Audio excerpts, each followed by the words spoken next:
this was the first season where I felt exonerated in a way, and I didn't want to as a writer. As a writer, I did want more it to be a bit more even. People were hated Molly, and so in that way, I loved being able to gloat to Yvonne and be like, "Girl, sucks to be you right now," because she was taking it very personally.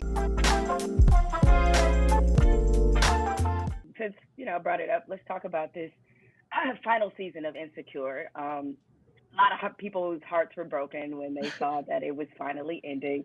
Was this always the plan to end it after 5 seasons? Yes, it was. Season one, I remember telling Prentice, he just asked, he was like, "How long are we doing this?" And I was like, 5 seasons. He was like, "Cool." Great. And I've known how this series was, I've known the direction that it was going to go to, and I've known how it was going to end. I didn't necessarily know what the ending was going to be. But now, obviously we've written it, it's done, and we're shooting it, and I'm really, really excited about this season. So many factors played into this season in particular, obviously with COVID and just different things that were running through my mind, through the writer's mind, and they play out through this season in a way that kind of touches on that while keeping the story intact. So, what does it feel like to be, filming the last season? Are you reflective at every turn, or is this still? I know with COVID and everything, it's not going to feel normal necessarily, but what's the sort of mood around the set because everybody knows this is it? Yeah, the only bitter thing is the COVID part, but it feels so sweet. It's really like even Amanda Steele shot, and she shot a little bit later, and it was like, oh, so excited to be there, and she was like, last season. I was like, yeah, I'm so fucking happy. She was like, oh, I know, I can tell. Like, and it's because my energy is so different. Like, I don't have the same stressed energy that I did for different seasons. It's just, I feel grateful being around everyone, seeing everyone. And it's exciting. It's exciting to get to this point. Other seasons in the past, it might have been like, I hope we get another season, or I don't know what the fuck we're doing, or I don't know how I'm going to fit the time in. But like, I've always just appreciated being able to have a kind of a finite story, and the fact that we get to do that with these people that I love so much is great. So I have been a bit more reflective. I have been kind of smelling the roses, and you know, um, hope people fuck with the season. If they don't, it's over. What you gonna do? Well, when you see, I don't know if were you in the Game of Thrones? Were you in the hive on Game of Thrones? Yes. Oh Okay, so man, you saw how people talk shit about that final season, right? I was one of Okay, them. and you Yeah. were one of them talk shit about. Look, I Yeah. talk shit Why about you it, had to do that? Why did you? Okay, I know. I see All where this right, is going. do you see where this is going? Right? It is hard. I think it is hard to end series. Like I couldn't tell you. I know that you grew up watching the Cosby Show, so did I. I couldn't tell you how the shit ended. Like I don't even remember. Oh, Like I yeah. don't remember what the final episode was. Point being, everybody knows how The Sopranos ended. I know how The Wire ended. It is Fresh hard to Prince. end Fresh Prince. It is hard to end a series. So are you feeling any additional pressure because again, you as a consumer should talk Game of Thrones, and so now people are gonna be looking like, hey, if I ain't happy with this ending, you gonna hear about it. Without a doubt, without a doubt. And I will say, like, one of the things that we talked about in the room is like every season of this show could have, like, the every season finale could have ended the show. It could have ended the series. And so once I approached it with that mentality, and we approached it with that mentality, it kind of was a game changer, because there is the pressure of just having the perfect ending. But these characters' lives aren't ending. So that freed it in a way. And, one of my favorite, I won't say it actually. I won't say what one of my favorite endings of all time is, but like I know what satisfies me as a viewer and as a storyteller, and I think tapping into that is what's really important for our show. But there's definitely an added pressure, and I think we were stuck in our heads for the beginning part of the writers' room, and until like we just had that bit of advice that freed us. We're not ending the show; these characters' lives aren't ending, and so approaching it that way. So we have seen Issa's journey, you know, through the years on this show. How would you say what we see from Issa this season is maybe different from what we've seen from her in previous seasons? I mean, if anything, this season is going to showcase how much she's changed and evolved from season one, and that was also always the goal. The show's called Insecure, but while you have insecurities, you learn ultimately to be comfortable in those insecurities, to be secure in what your insecurities are.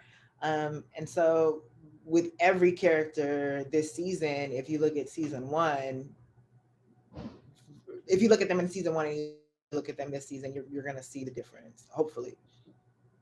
Um, I'm sure you're aware of this because you're plugged into social media, but the one thing I think I probably will miss once the show is gone for good is the gender civil war that took place on Twitter after every show. Now, it was not the same last season because it was Molly and Issa and their drama.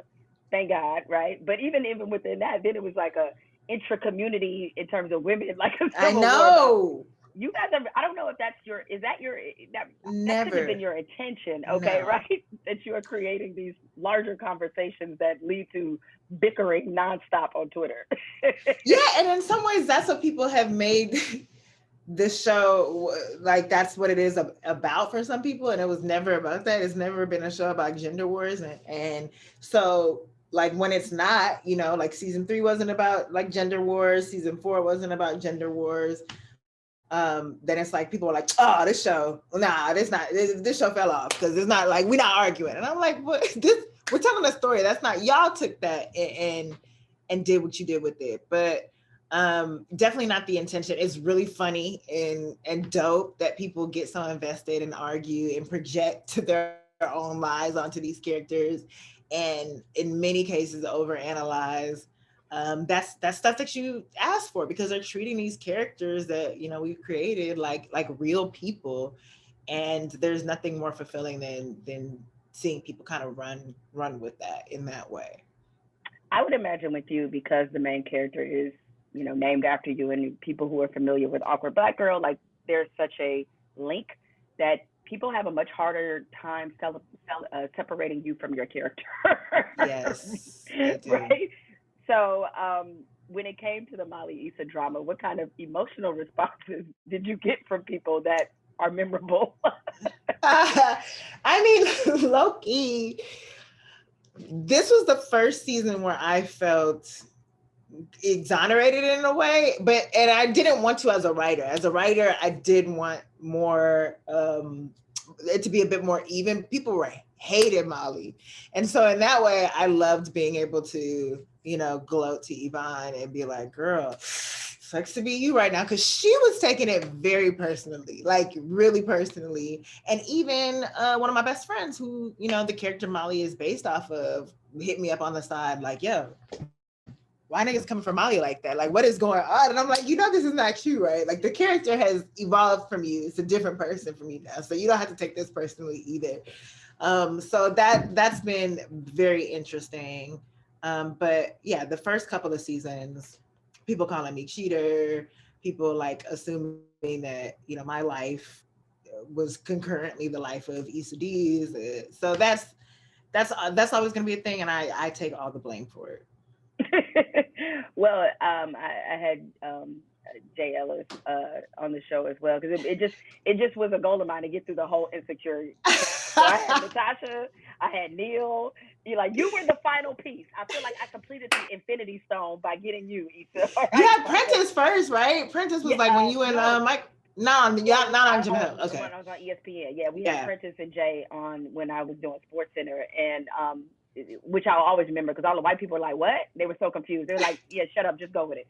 So at any rate, I had Jay on this podcast rather, and he talked about an encounter he had with a fan, how he got slapped in the airport. Yes. Yes, right. So during the height of Lawrence Hive and Team Issa and all that, what is a memorable fan encounter? What's one that you remember as well?